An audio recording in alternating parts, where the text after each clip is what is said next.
Today we focus on the state of the economy. In studio, I'm joined by Dr. Maina Kamau, an economist, Honorable Suleiman Shabal, Member of Parliament, East African Legislative Assembly, that is IALA, and as well Ruth Kinyanjui, an economist. Now, EPRA, that is the Energy Petroleum Regulatory Authority, has maintained prices for the August-September pump cycle by tapping into the Price Stabilization Fund.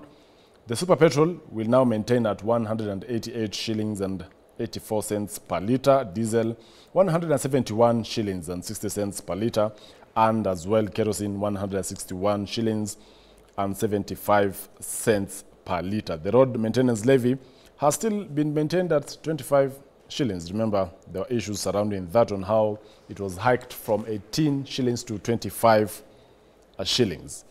Now, keen to note, and is the question that we asked this morning, what became of the Finance Act of 2023 being nullified? Remember, the National Treasury failed to secure stay orders from the Supreme Court. And in fact, if we were to revert back to the Finance Act of 2022, the VAT that is supposed to be imposed on fuel is to be 8%. Remember, it was increased by the Finance Act of 2023 to 16%.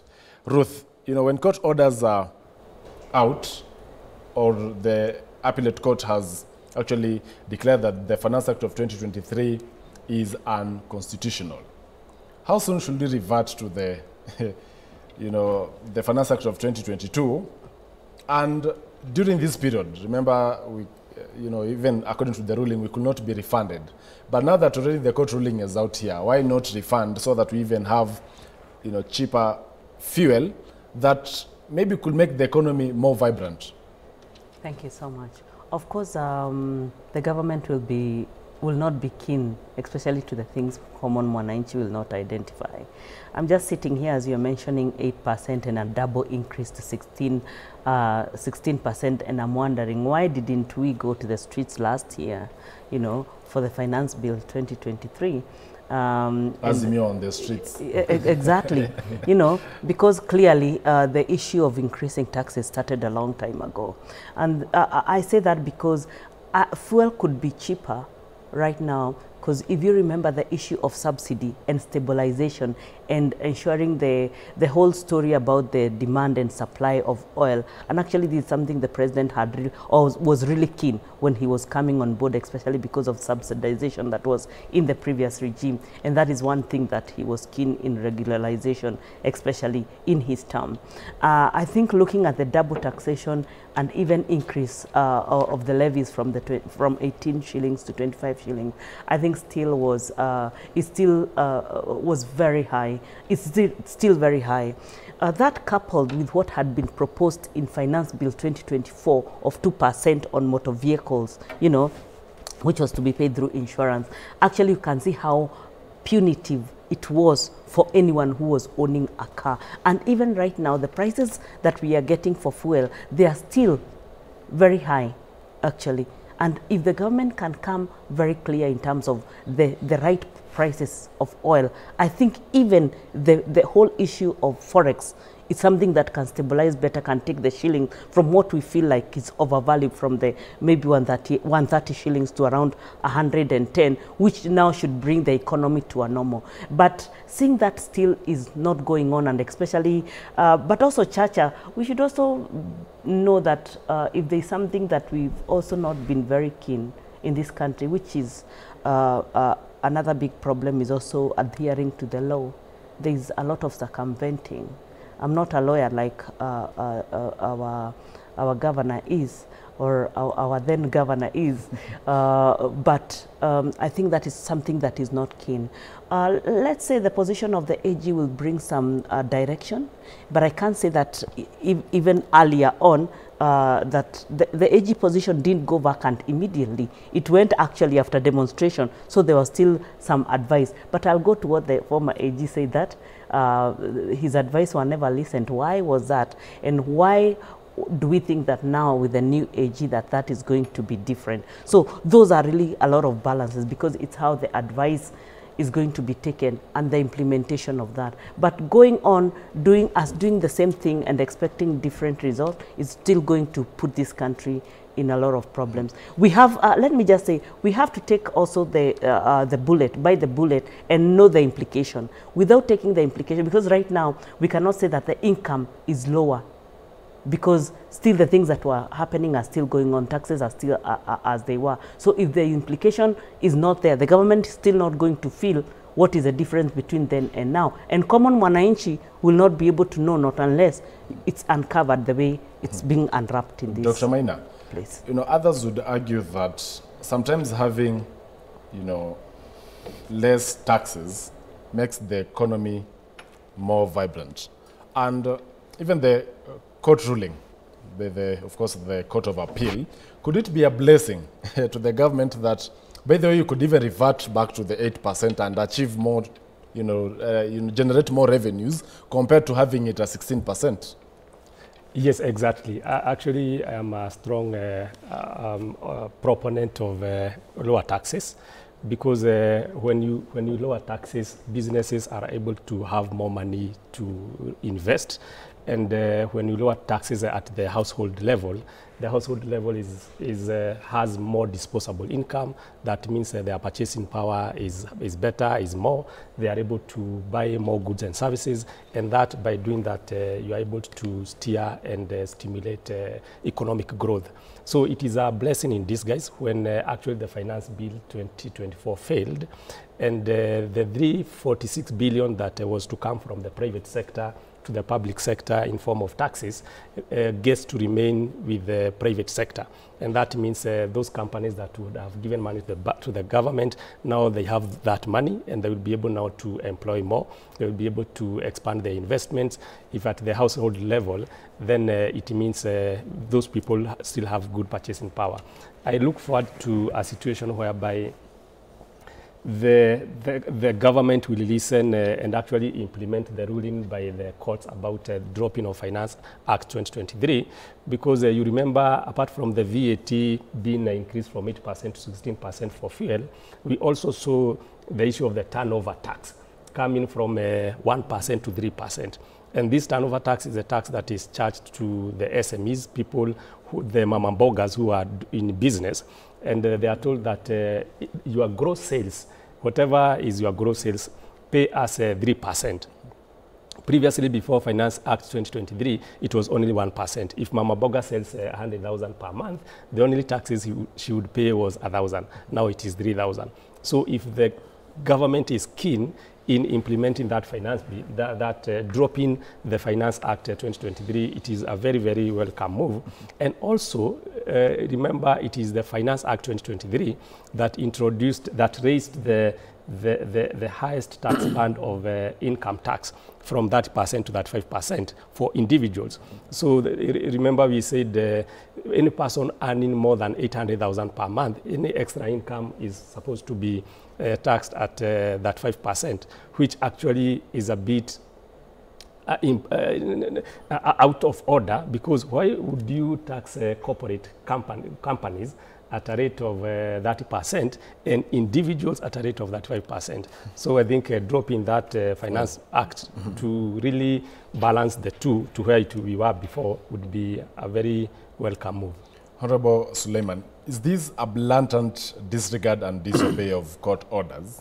You are a politician. And also, in comparison to the other East African countries where our fuel prices are at, and of course the impact on the economy. You know, I come from a border town, that is Isibania. This is just next to Tanzania. And I would see most PSVs, private cars, will prefer, fueling at the other side of the border, that is in Tanzania, than Kenya. Are we also eroding our own revenue and migrating it to other countries? I think the 2024 Finance Bill was a classic example of ivory tower economics. I don't know how they could have come up with such an insensitive budget, particularly keeping in mind the realities on the ground. And I agree with my learned friend here that sometimes not sometimes, increasing taxes too much is detrimental to the economy. In the 1980s, when Ronald Reagan was running for president, he talked about a policy, an economic policy of actually lowering taxes. And his opponents called it voodoo economics. I think you might remember this. But the reality is, when he became president, by lowering taxes, he stimulated economic activity and ended up creating more tax revenues because there was increased economic activities. Now, when you start raising taxes to the point where businesses no longer have any incentive to grow, automatically tax revenues come down. Our problem here is not just the tax base. Our problem here is the uncontrolled theft that we're seeing in this country. You know, I think it is in the Standard today. No, it's in the Nation today. How state lost 62 billion in palm oil. Palm oil. And this is probably one of 20 such scams that we're seeing. Now, the challenge that we face as a country is, if we don't find a way to stop this type of theft, no amount of taxes that we raise is going to change our country. This is the number one problem that the Ruto government must address. You know, we're focusing on peripheral issues. This is the elephant in the room. So when you talk about prices of fuel, the tax is supposed to be the same across East Africa. So why is it cheaper in Tanzania? I think it is more likely to do with the margins that the Tanzanians are charging on this thing. Plus, there could be a bit of magendo there at the border post. There is always a lot of games going on. But I think, coming back to the main issue here, the main issue facing our economy is not just the high taxation. The high taxation is hampering our economy. Our big problem is the unimaginable theft that is going on. That is what we need to address first. Now, there is a new sheriff in town, but in this case, of course, in matters of economy, it's the new Cabinet Secretary, John Mbadi, National Treasury. There's this image. IMF resident representative was at the National Treasury yesterday morning, of course, paying a courtesy call to the new CS. He's known as Mr. Selim Sakir. And it's coming at a time that Kenyans believe the Finance Bill of 2024 was not our own document, but that of the IMF. Ruth, what do you make of that photo? I'm sure if the statement is true, then they must be very keen to correcting that. Already we can see the former CS has come out to say, to bring out other issues that were underlying. And the fact that also now I'm sure the IMF boss want also to maybe ensure that the ultimatums they had given to Treasury last time, whether they are going to be lenient and how they are going to still want to fund the Kenya government, because one of the things, actually I don't know if it's a good thing or it's a bad thing, but I don't think it's a good thing, is our appetite for grant and funding and loans. And as our honorable member of EAC has said, I think one of the things that, the biggest thing I think we have as Kenyan is also corruption. And we know that corruption is budgeted. And in the current budget, we cannot ignore the fact that there was a lot of that. So I look at it like maybe trying to see how they can be able to harmonize, or how he can be able to harmonize, because clearly the country rejected, and also also maybe to give his version of why we had gone that side. But I think on the flip side also, the other thing, Chacha, is listening to the ground. Is the CS going to be listening to the ground? Because whatever had been prepared by his technocrats was clearly not for this country. It was for another country, but not Kenya. So are they going to be listening? The other thing I've always said here is the fact that when these technocrats are putting up stuff, they also don't want to listen to things like research to look at where we are coming from, which is a strategic thing. I think the Treasury was also to lay down, I think it's a strategic plan this year for the next 5 years. Then how are they going to be doing that with the current failure of the last 2 years? They also have to come to a point of knowing that things have not been the same, and they're not going to be the same. Right now, Common Mwananchi will be very keen on looking at the things that will be comprised in the finance bill going forward.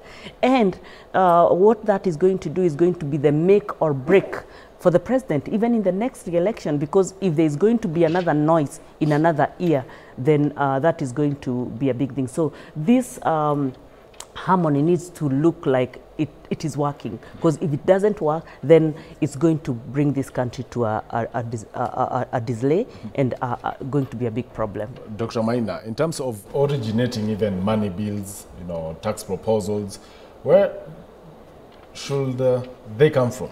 Is it from IMF, World Bank, or our own experts? But at least understand the ground. Yes, yes. The originating money bills and the budget for the country should come from the Treasury, the executive side of the government. Then the Treasury prepares the budget proposal. It is taken to the Parliament, National Assembly, where it is discussed. But as you are aware, in the past few years, we have seen the fingerprints of IMF requirements in the budget. And I would want to say that IMF and World Bank do not invite themselves to a country. It is us who invited IMF. It is us who invite World Bank. IMF actually, for me, the reason why here at studio or in this building we are not seeing a fire lorry or an ambulance, because there is no crisis. So whenever you see an IMF in a certain country or World Bank, is because they are going to fight a financial crisis. So right now we really need IMF. And I really hope the first time we engaged IMF in a big way was in 2013. But then in 2017, the former President Uhuru Kenyatta decided to drop them because they were really demanding for us to practice fiscal consolidation. And for 2018-19 to 2020, the former president actually went for alternative funding. And that's when we looked east, and we acquired 3 more Eurobonds, which are commercial loans, and they are very expensive. That's when we went to bed with the China government. The Chinese loans we procured at a very expensive rate. So if the former president actually would have continued with the proposal and policies that were being proposed by IMF, we would not be feeling the pain that we are feeling right now. Because as we speak right now, the debt servicing cost is actually the single highest cost component in the budget that we have in Kenya. It is more than the development budget and recurrent budget. It's actually to a tune of around 1.8 trillion in terms of the interest and as well the principal debt repayment. Honorable Suleiman Shabal, John Mbadi is now the the Treasury CS, a man who is on record having opposed the bottom-up economics. Could President William Ruto be a very smart politician now? He's giving a rope to ODM to hang itself. Now that economically this will not work. We understand, yes, he's a CPA, but there was a prof. And he exited the National Treasury lamenting that increasing taxes will not yield fruits. John Mbadi is now taking over at a time that the Finance Bill of 2024 was withdrawn by the President. Finance Act 2023, still, was declared unconstitutional. There is an appeal, but there was no stay. So we need to revert back to the Finance Act of 2022. The entry of John Mbadi, will he manage this within this short period? And already is he being boxed by the IMF? John Mbadi is a very, very competent man. Let's start there. Number one. Number two, he's a man who is connected to the ground. So he understands Mwananchi. In principle, there is nothing wrong with the bottom-up approach, because that's where everybody is, at the bottom of the pyramid. However, economic policies are not decided or determined by sentimental sentimental requirements. The structure of our economy needs to be managed at a macro level as well as promoting the people down there. IMF is a very dangerous animal. Let us remember in the 1980s and the 1990s, the prescription that IMF gave to South American countries destroyed a number of those countries and created massive political and civil turmoil for almost two decades. So we have to be very careful with the prescription that they're giving us. Okay, it's not as if these guys have come in and, you know, one medicine does not suit everybody. And we've seen what happened in South America. Somebody has to be very careful with what IMF is proposing. Number two, if the president is willing to listen to an alternative point of view, because clearly the previous policies did not work and require amendment and tweaking, then somebody could do the job. But if he's sabotaged, and then they put people who are just there to sabotage him, then he will fail like everybody else. We are hoping that Mbadi and all the other additions to the cabinet will be given an opportunity to contribute positively, which goes back to what I was saying, that you need alternative voices in the cabinet. If every single person there is appointed by the president, who is going to say no to the president? It's a good decision to put Mbadi there. Let's wait and see. So it's a matter of wait and see. Yes. Ruth, you know, with the Finance Bill 2024 having been withdrawn, you know, the president announced, of course, slashing the budget, which is an option while dealing with such a crisis, or borrowing, now to a tune of 145 billion that was slashed from the 2024-2025 budget. But keen to note here is the development budget, which was slashed by a whopping 105 billion Kenya shillings, while the recurrent was only slashed by 40 billion. Did we miss the point? Also, now that the Finance Act of 2023 should not be there, and we need to revert to the 2022, is it yet another time that we further cut the budget? And where specifically, development or recurrent?